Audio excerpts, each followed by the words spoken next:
Indian cattle show 2026 ની તૈયારીમાં ગોઠવેલી મીટિંગમાં પહોંચી ગયા આપણે રાજકોટ।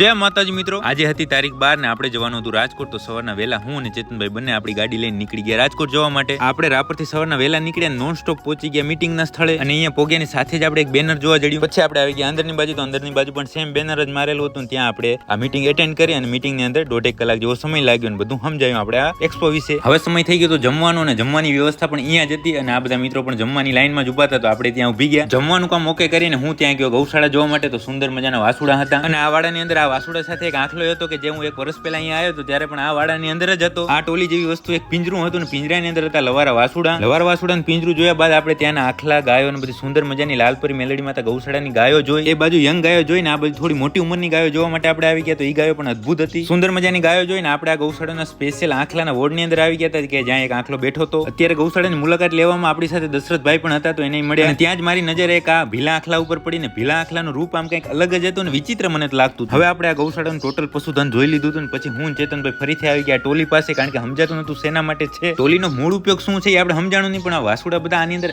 આરામથી ને મોજથી બેઠા હતા। આપણે ગૌશાળા જોઈ લીધી હતી અને મીટિંગ પૂરી થઈ ગઈ હતી। તો મીટિંગની અંદર છે એક્સપોની અંદર શું થશે ને શું નહીં થાય બરાબર એ બધી વાતો અદ્ભુત થઈ કે જે વાતો તમને આગળ હું આ વિડીયોના માધ્યમથી જણાવતો રહીશ। તો ભલે મિત્રો આજનો સરસ મજાનો દિવસ પૂરો સરસ મજાનો વ્લોગ પૂરો લાઈક કોમેન્ટ શેર કરવાનું તમે ભૂલતા નહીં।